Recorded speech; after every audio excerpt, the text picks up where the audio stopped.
kaigsunan, maayong hapon kaninyong tanan. Welcome na usab kamo sa atong programang Baranggayan. Kini madungog sa tagsa-tagsa ka mga radyo sa mga mumulupyo sa Soc-Sargen area ug kasikbit nga dapit niini. Madunggan usab og pwedeng tan-awon kining atong programa sa YouTube, Twitter and Facebook accounts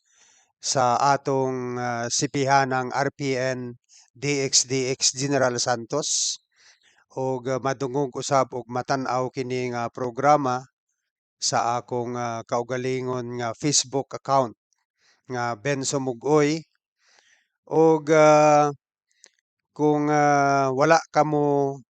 panahon nga maminaw in real time nining atong programa, pwede usab ninyo madunggan, mapaminaw ug matan-aw kining atong programa sa akong bag-o nga YouTube channel nga mao ang Ben Sumugoy. So hinaot unta nga inyo gayud nga makanunay nga masundan kining atong programa. Karong adlaw duha ka rally ang nahitabo sa atong nasod nga Pilipinas. Ang usa naa sa Metro Manila nga gipangunahan ni President Bongbong Marcos ug ang ikaduha ang usa ka rally sa Davao City nga gipangunahan ni kanhing Presidente Rodrigo Roa Duterte ug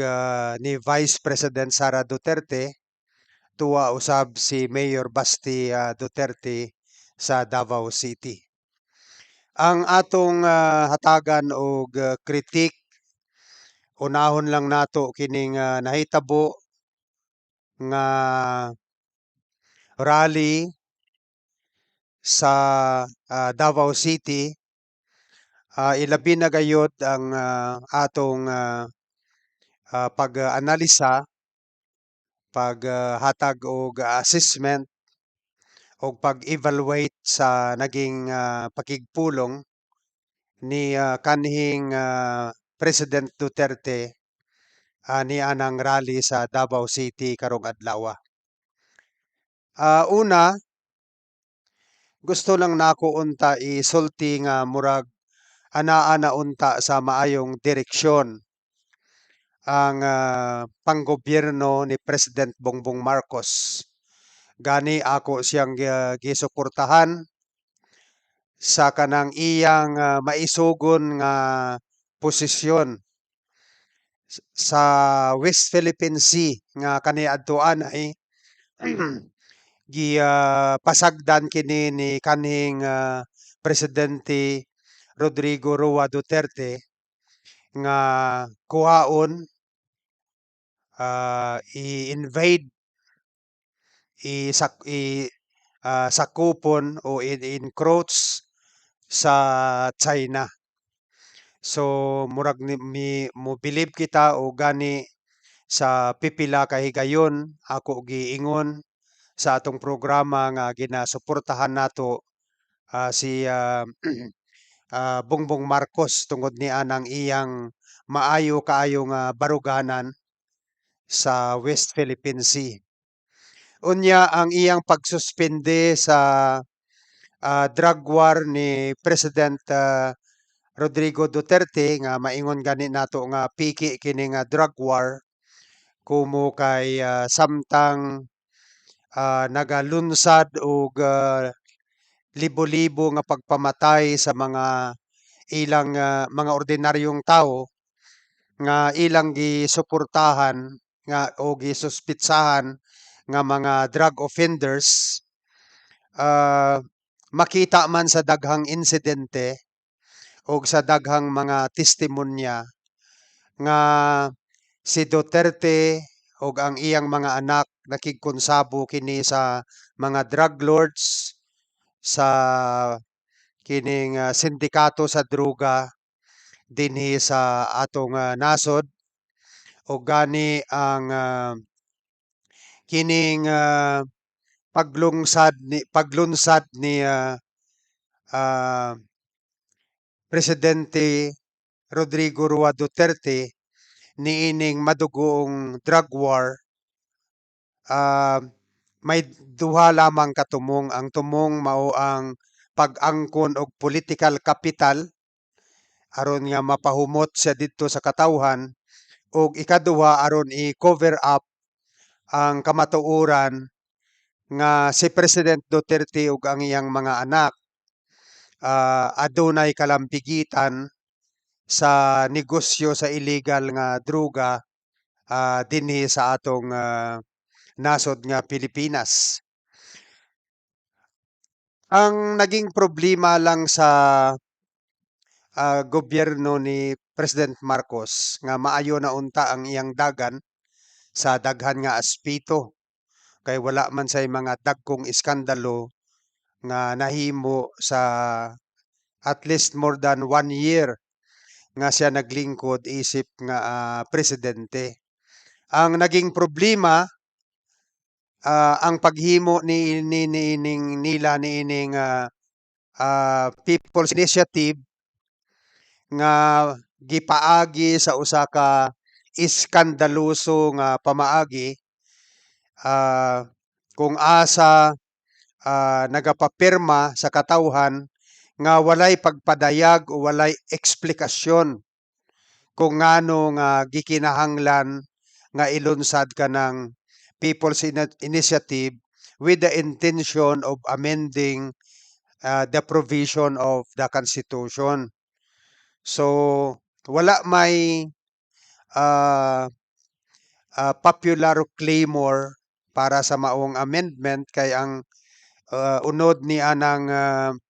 ilang ginaplano nga amendment of the Constitution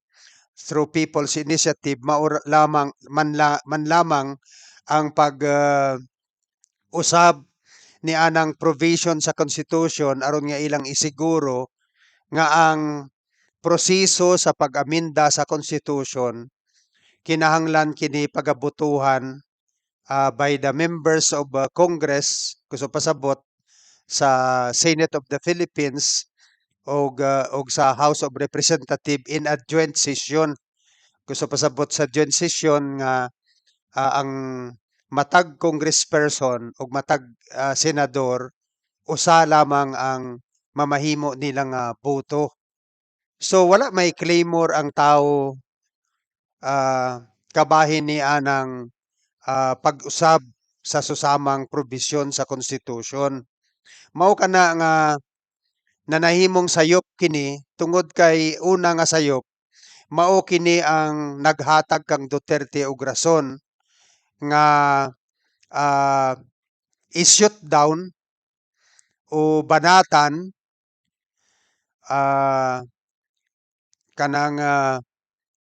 kanang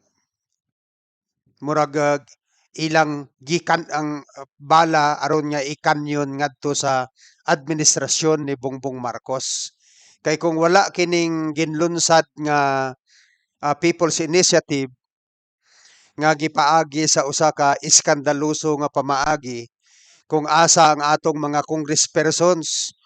mao ang naga-supervise sa pagpapirma niini nga gigamit ang mga governors, ang mga mayors ug ang mga punong barangay.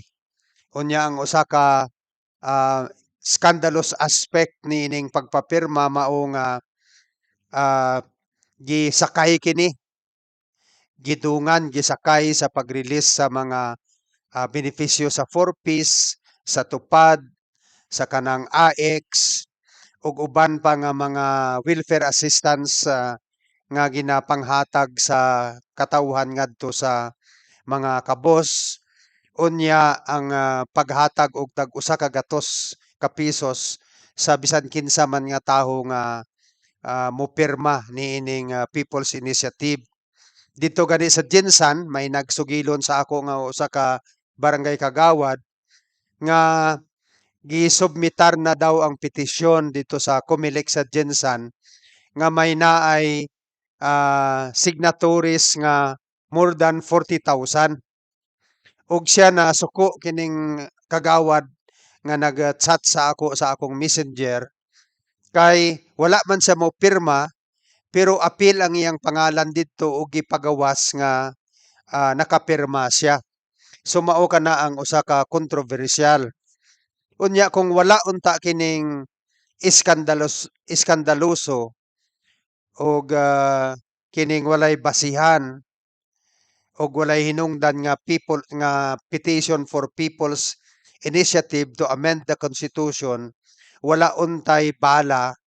si Duterte aron nga posilon ang kining kasamtangang administrasyon. Ang naging usa ka dako nga kontrobersy sa katong pakigpulong ni President Rodrigo Duterte kay iya man ginadani o gina-challenge, ginahagit ang militar nga siya mismo ang military ug ang kapulisan mao ang maghunong niining charter change. Wala lang kita kahibalo kung aduna kini mga implikasyon sa balaod pero para sa ako kanang Duterte had crossed the line by agitating the military and urging them to directly stop the this move to amend the constitution through people's initiative. Although ako mismo naga-advocate nga dapat hunungon kining people's initiative kay dili kini gikinahanglan ug ang proseso niini dili empowering para sa tao ug dili kini gikinahanglan sa tao. Kita supak niining paglunsad niining people's initiative to amend the constitution og fortunately or whatever nag-jibe ang atong baruganan sa kining advokasya usab ni kanhing President Rodrigo Roa Duterte nga hunungon kining people's initiative to amend the constitution but for a wrong reason. Kay ang mga rason niya gihimo ni Duterte kanang term extension dili gikinahanglan kay ang atong constitution maayo kana usa ka while para sa ako sakto ang iyang giingon pero dapat hinumduman nato nga sa panahon ni Duterte nagsuway usab siya nga usbon ang atong constitution. Mao kana nga usa ka dapat balikan nato ang kasaysayan ilabi na gayud katong kanang yugto sa kasaysayan kung asa presidente si Duterte nga siya maisugon nga nag-advocate usab nga pagausbon ang constitution. Nagpasalamat kita sa Senado nga wala mi sugot niini gani sa diha nga wala nagsugot ang Senado si Duterte gusto pa niya nga magdeklara og revolutionary government aron nga ipadayon ang iyang kaugalingon diya sa gahom. Mao kato nga sayop ang iyang giingon nga sa iyang panahon wala siya intensyon nga i-extend ang iyang termino kay dapat while kita haom ang atong baruganan sa iya nga dapat hunungon kining charter change pero dapat hinumduman nato nga sa panahon ni Duterte suway siya nga usbon ang constitution aron nga i-perpetuate ang iyang kaugalingon diya sa gahom unya sa diha nga adunay oposisyon ang Senado niini naghasi pa siya nga magdeklarar og revolutionary government for the purpose of extending perpetuating himself to power. So mao kana nga while sakto ang iyang baruganan karon, kinahanglan mahibaw-an nato, mabalikan nato ang usa ka sitwasyon kung asa ang kanang rason ni Duterte, rason niya kana karon, pero kaniadto nagsuway siya nga i-perpetuate ang iyang kaugalingon ngadto sa gahom. Daghan ang iyang giingon nga kuno dili siya kurakot. Kay kaniadto wala siya bisan payag, dili pareho sa mga congressman nga mga dagko na og balay. Unya simple daw ang iyang mga ways, ang iyang mga ginahimo kaniadto isip presidente kay may naa gani magbisita diha, maghalad lang siya og mga simple nga mga sud-an, wala siya nagapalit ni anang mga sud-an nga nga kining kining mga mahal, mga malahalon nga mga sud-an, kay simple lang ang iyang panginabuhi sa diha nga presidente siya. Kana pod usa ka dakong bakak. Kay nakahibalo man ta nga ang intelligence fund ni Duterte gi-increase niya kini for 4.5 billion pesos per annum gikan sa 700 million pesos per annum lamang sa panahon ni Pinoy. So gusto pasabot nga while nagapakita si Duterte og mga picture niya nga nagakaon siya og buwad, nagakaon og dilata, unya nagakaon og sa mga gagmay nga karinderya, we should remember nga ang iyang intelligence fund mokabat og 4.5 billion pesos per annum. Iya kining gipataas nga kaniadto ang pinakataas nga intelligence fund ni Pinoy per annum ni President Aquino per annum is only 700 million. So kana bakak kana nga ginahimo ni Duterte. Kag ingon niya nga siya limpyo nga pagkatao. Dapat mahinumduman nato nga ang mga dinagkong korupsyon nahitabo sa panahon ni Duterte. Og aduna siya direkta nga mga participation niini, halimbawa sa 11 billion Pharmaly scandal involving the 11 billion COVID-19 response fund. Katong mga pundo nga worth 11 billion nga nga dapat kato ikatabang sa mga tawo nga nagkasakit tungod sa COVID, unya para pang pamalit og mga protective gears sa katawhan og mga tambal para sa COVID-19.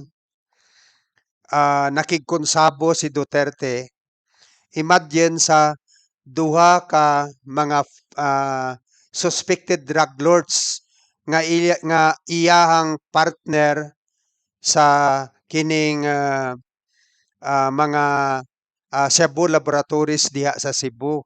na ang suspected drug lords nga si Michael Yang ug si Alan Lin. Og makita nato nga sa diha nga na-expose kana diha sa Senado,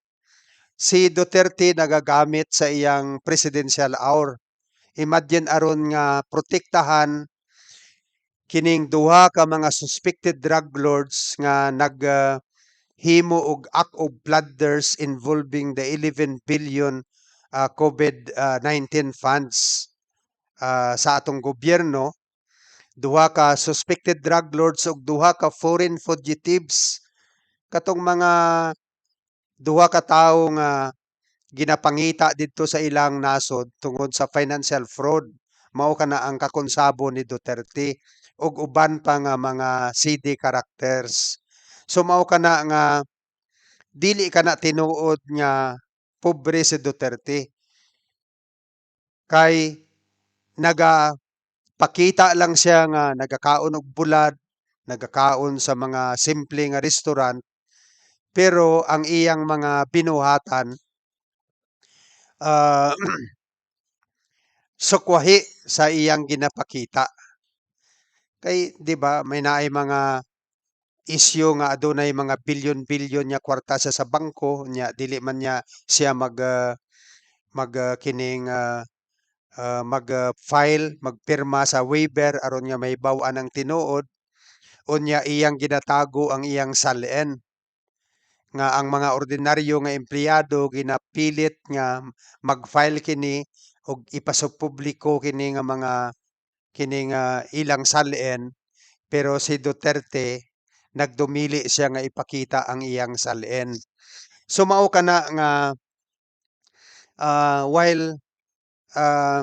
sakto ang iyang baruganan nga hunungon kining, ah, charter change through people's initiative, ah, ang mga rason niya iyang ginahimo sayop 'no.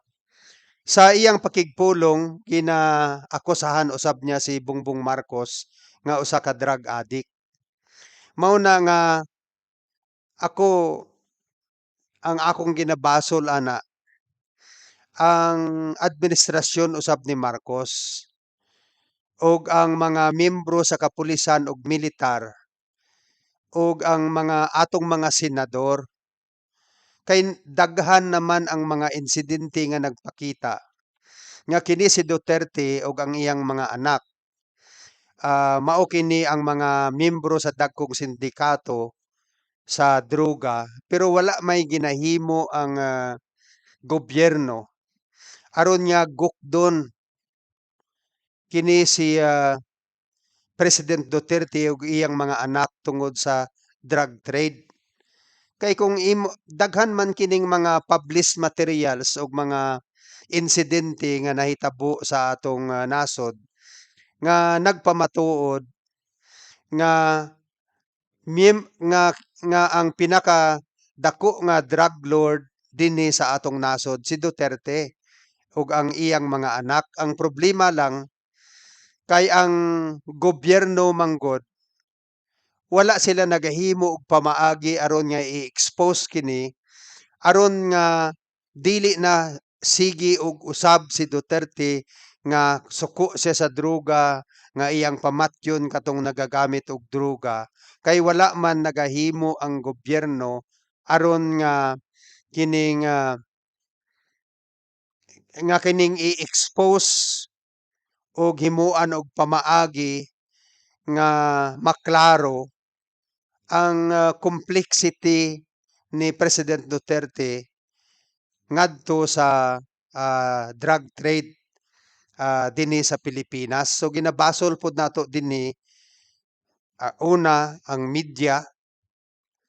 ikaduha ang naa sa gobyerno nga wala nila gina-expose kini. Klaro man na halimbawa sa affidavit ni, SPO1 Arthur Las Cañas. Diya sa usa ka affidavit nila kini si Charlie Tan ug, si Pulong, Duterte mao involved kini sa smuggling sa shabu diya sa Davao ug, kini si Duterte ug si Michael Yang, partner sila sa mga, pagdumala sa Shabu Laboratories diya sa Davao. Daghan man kana nga mga, dokumento nga nagapamatuod nga si, President Duterte apil sa sindikato sa droga. Karon naunahan na sila ni ni Duterte nga ang iyang giingon nga kaniadto katong iyang listahan nga mystery nga listahan nga mao kato ang gihimo niya aron nga manghasi sa mga aron niya i-control ang mga mayors, ang mga media nga aduna say listahan kay kung musukol ka kaniadto basahon niya yung pangalan niya kunuhay naa ka sa iyang listahan ug tungod kay nagatuo ang tawo so maging future defining sa imuha kung ingnon ka ni Duterte nga naa ka sa iyang drug list. So giunahan niya na si Bongbong Marcos. Mao kana nga tan-aw nako dili dili pa ulahi sa ah, dili pa ulahi nga i-mobilize ni Bongbong Marcos ang atong law enforcement agency nga eventually ipin down na kini si President Rodrigo Roa Duterte ug iyang mga anak aron nga mahunong ang ilang sindikato sa droga ug aron nga mahukasan na sila sa ilang pagparon ingnon nga kuno sila champion kontra sa illegal drugs dinhi sa atong nasod. So giingon nato kaganiya naa kana sa interview sa Vera Files kang SPO1 Arthur Las Cañas nga mao karon ang giingon nato nga murag primary witness sa International Criminal Court batok kang Duterte nga kauban nila nga sindikato si Charlie Tan diya sa Davao. Tapos may naa nay koneksyon kay katong nasakpan katong 6.4 billion nga worth of shabu di nga napagawas sa Bureau of Customs apil nga nanahimong suspitsado ni adto nga gipatawag sa Senado si Charlie Tan. So adunay koneksyon kay sumala pa kang Arthur Las Cañas apil sina Charlie Tan, si Pulong ug si Duterte apil na si Michael Yang involved sa drug trade sa Davao ug didto sa katong iskandalo sa 6.4 billion worth of shabu involved gyapon o suspitsado didto si Charlie Tan. Unya kini si apil diya si Kenneth Dong o kining si Richard Chen nga suspitsado usab didto sa kanong 6.4 billion worth of shabu scandal sa BOC nga giimbestigahan sa Senado. Nakita usab nga sa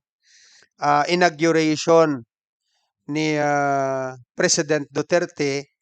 niadto siya didto sa Malacañang. So kung tinuod nga suko gyud si ah,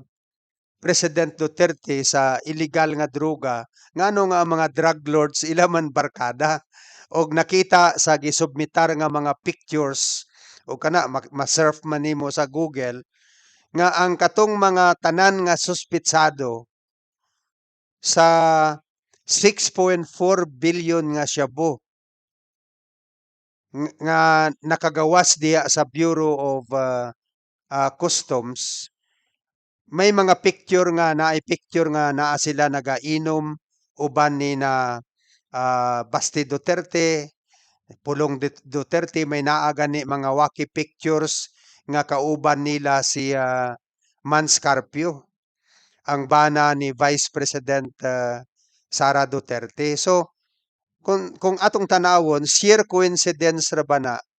nga ang katong mga suspitsado sa 6.4 billion worth of shabu nga nahimong iskandalo diha sa Bureau of Customs, mga kainuman o mga barkada sa mga anak ni President Rodrigo Duterte. So usa kana pa lang maklaro nato nga maghatag ka nato kining usa ka alarming situation that should alarm our authorities and should alarm Bongbong Marcos nga dapat i-deepen ang investigasyon niini kay kini makadaot sa atong nasod. Imagine pipila pa lang ka semana nga na iskandalo ang katong 6.4 billion worth of shabu sa BOC gisundan pa kini og 11 billion worth of shabu scandal na agyapon sa BOC kung asa ang katong shabu nakagawas diha sa gisulod sa kaning mga magnetic lifters kanang kuan na siya puthaw magnetic lifters diha gisulod unya nakagawas sa Bureau of Customs unya gidala didto sa bodega sa Valenzuela. Sa diha nga naa na sa Valenzuela katong magnetic lifter may usa ka Chinese national nga miadto didto may dala nga cutter. Iyang gikat katong puthaw nga magnetic lifters unya gikuha niya ang, ang mga shabu nga nakasulod didto ug daghan ang nakakita og nawong niadtong, ah, insik nga nagkuha og katong 11 billion worth of shabu didto sa, bodega sa Valenzuela. Pero sa duha ka insidente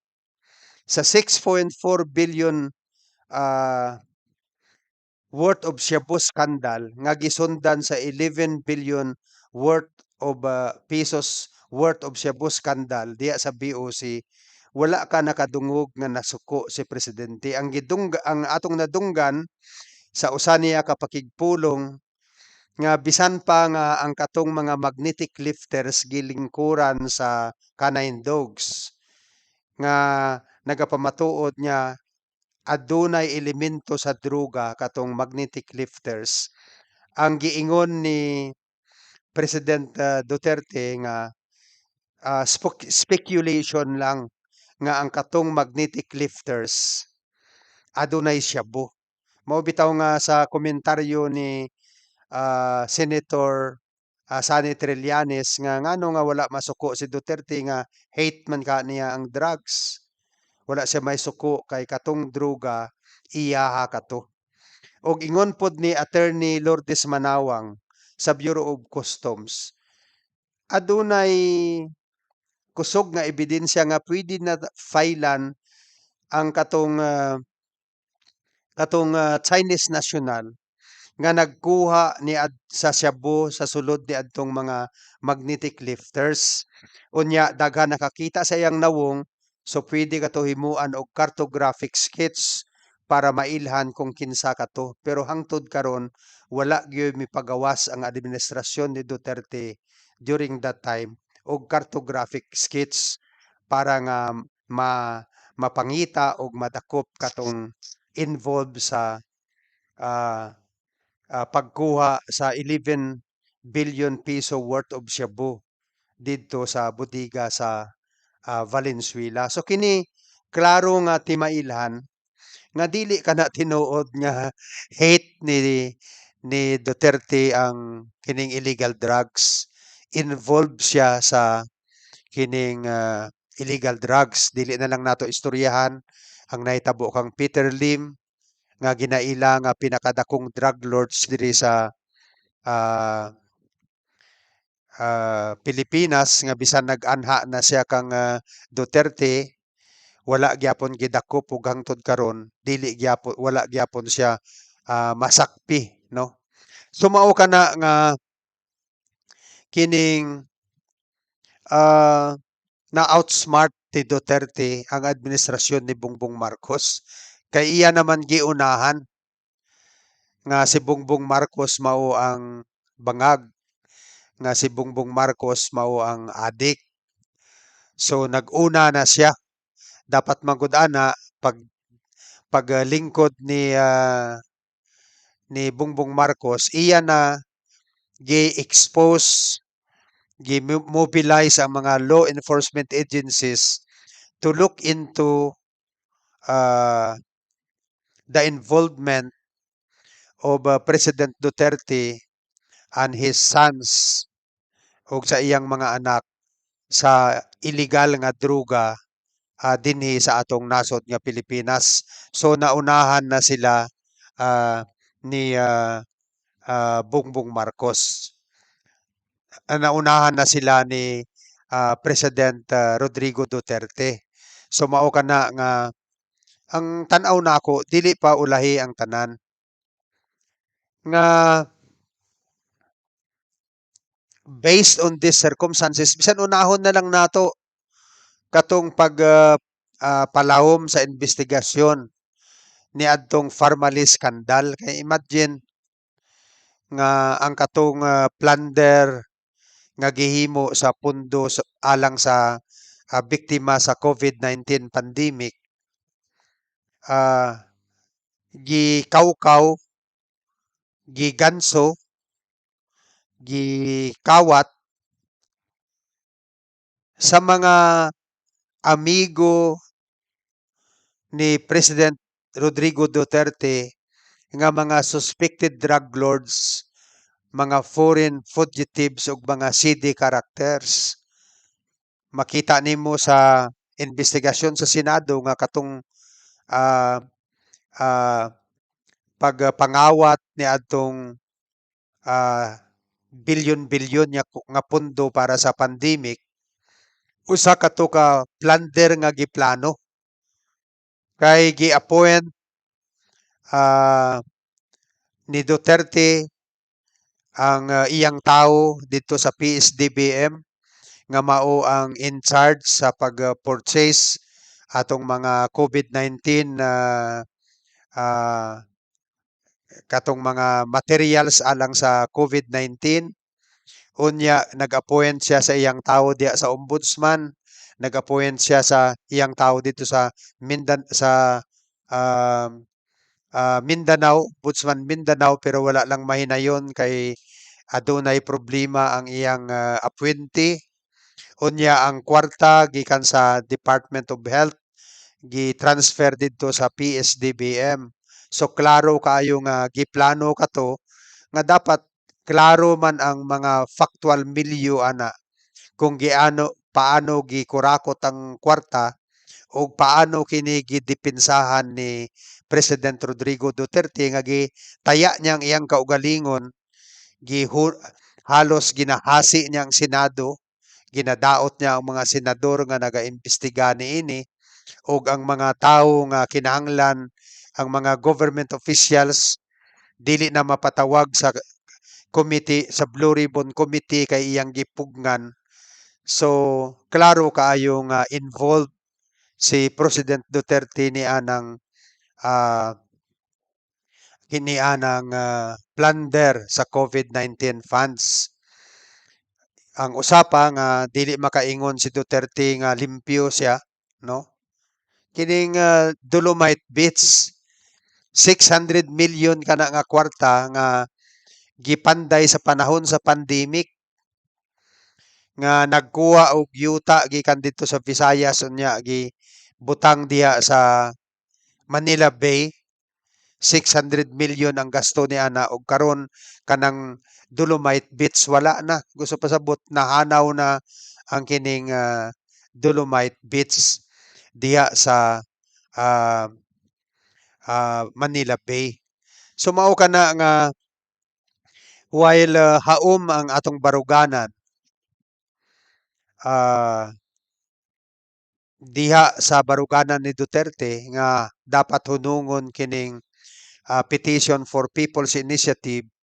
with the purpose of amending the provision of the Constitution nga wala man kini kalambigitan sa kalambuan og interes sa atong nasod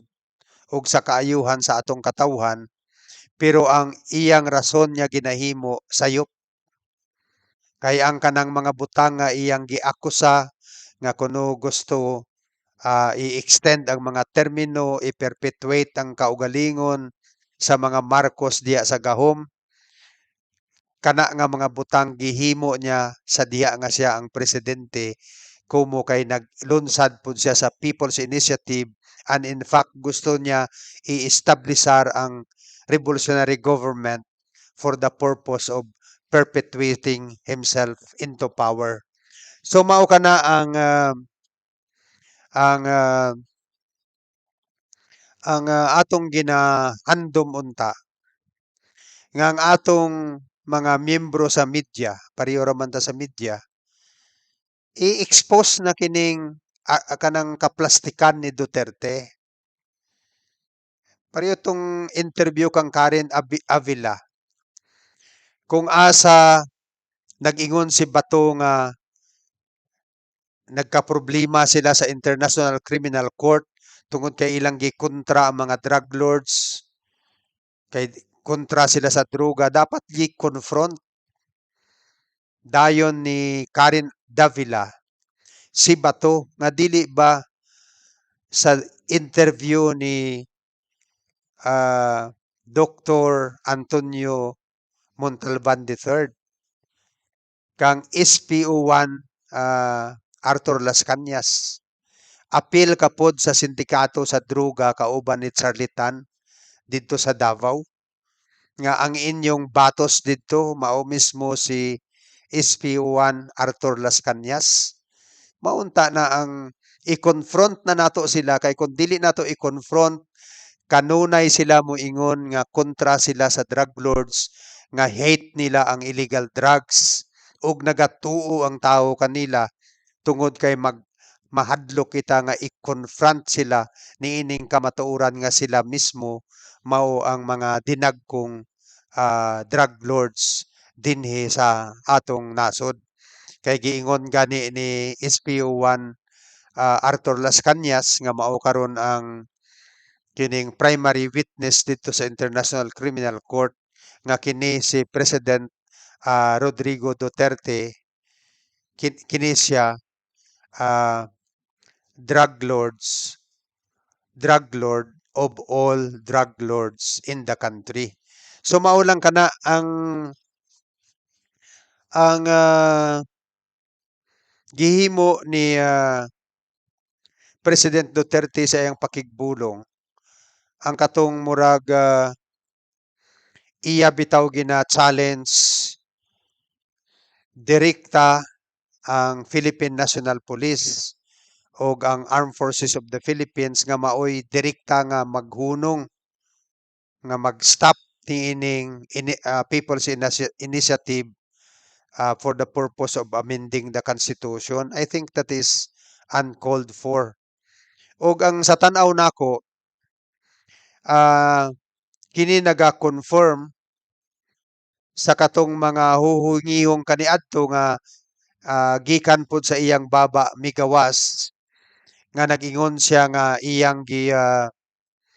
kining gitigom ang mga retired generals ug ang kining mga retired generals nagaplano nga maglunsad og kudita kang Bongbong Marcos ug ang Chief of the Armed Forces of the Philippines nga si General Romeo Bronner Jr. Siya mismo ang misulti nga adunay plano sa kudita against President Bongbong Marcos. Pero sa ulahi murag ila katong gipagamay bitaw ang issue, pero klaro man nga gipagawas kadto aron lamang nga ipahibalo kang Duterte nga nahibaw-an na sa militar ang iyang ginaplano nga paggamit sa mga retired generals nga iyang gibusog sa 4.5 billion nga siya nga intelligence fund sa diha nga presidente pa siya kaniadto nga maglunsad niining kudita. Ang tan-aw nako kung aduna may mahitabo nga paglunsad sa kudita o ilog sa gahom o pailog sa Malacañang o pagpalangpot kang Bongbong Marcos. Despite all these issues on charter change, ang tanaw nako the whole nation should support Bongbong Marcos. Or otherwise, pag ibalik nato ang mga Duterte sa gahom, then ang kining nasod adunay danger nga mahimo na gayud kini nga usa ka narco state. Kay para sa ako niadtong panahon ni Duterte anam-anam na nga iyang nabugna ang usa ka narco state kung asa ang atong nasod gigamhan na sa mga sindikato sa illegal drugs. Kay imagine kaniadto ang naging advisor ang economic advisor ni President Duterte mao kini si Michael Yang nga sumala pa kang SPO1 Arthur Las Cañas, iya kining partner sa pabarog ug operate sa mga drug laboratories dito sa Davao. Unya ang ang involved sa mga korupsyon diha sa gobyerno aduna na mga kanunay nga anaa ang kining mga drug lords kasama ni Michael Yang ug ni Alan Lin no nga aduna kini mga record sa ah, sa kanang ginatawag nato nga drug trade dinhi sa atong nasod nga kung makita nato sa panahon ni Duterte murag ni tumaw diha sa atong atubangan ang kining mga dagkong drug lords. Imagine si Richardson nga usa ka suspected nga usa ka tawo kanang Filipino Chinese nga gisuspitsahan nga usa ka drug lord nag-attend pa sa inauguration ni President Duterte sa diha nga siya midaog sa pagka-presidente niadtong 2016 election. Ug ikaduha, kung tugutan nato nga mupuli na usab si President Duterte unsang matabo sa West Philippine Sea. Mapadayon ang pagpanghatag ah, sa mga rekursos sa kadagatan o sa mga rock formations o mga kining mga isla diha sa West Philippine Sea ngadto sa China. So mamahimo na usab nga uncheck ang tanan nga encroachment ang kining creeping invasion sa China diha sa atong West Philippine Sea. Og ang usa pa nga mahitabo kung mahibalik si ang mga Duterte mo baha na usab ang dugo sa atong nasod tungod kay mauso na usab ang mga pagpatay unya ang paghadlok sa mga membro sa media ang massive nga korupsyon sa tanan nga establisimento sa tanan nga department sa atong gobyerno. Imagine sa panahon ni Duterte, dinagko ang mga korupsyon sa Department of ah, Education, sa PhilHealth, bilyon-bilyon ang isyu sa korupsyon nga ang tanan niini puro mga tao ni Duterte ang involved na sa National Telecommunication National Transportation Commission naa sa ah, ah, National Food Authority diha sa Bureau of Immigration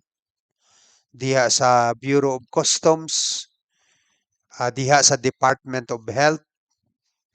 ug sa halos tanan nga mga ahensya sa gobyerno adunay dinagko nga korupsyon apan ah, wala kaayo gina kanang nagpabilin nga humot si Duterte tungod kay ang mga miyembro sa media gihadlok man niya. Unya ang mga congressmen, congresspersons ug mga mayors iya man gihadlok tungod ni adtong iyang kunuhay drug list nga wala may nakakita niadto gisuwayan kato nga kuhaon sa Supreme Court pero wala man pud gihatag ni Duterte kay katong iyang drug list usa kato ka mini nga drug list nga ginahimo lamang niya aron nga hasiun ang tanan nga mga tawo nga mag-upos sa iyang kagaguhan sa diha nga siya ang presidente. Ug ang katapusan siguro nga dili nato gusto nga magbalik si Duterte o kinahanglan suportahan nato si Bongbong Marcos in case of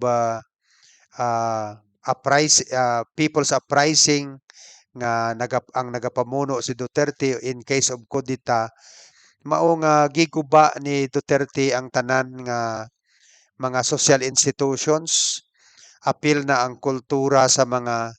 kabataan dinhi sa atong nasod nga nanahimong bastos ang mga kabataan, nanahimong kuan na lang kanang natural o kinaiyanhon ang mga sulti sa mga daotang pulong dinhi sa atong nasod. So wala naman kitay panahon, mobalik kita ugma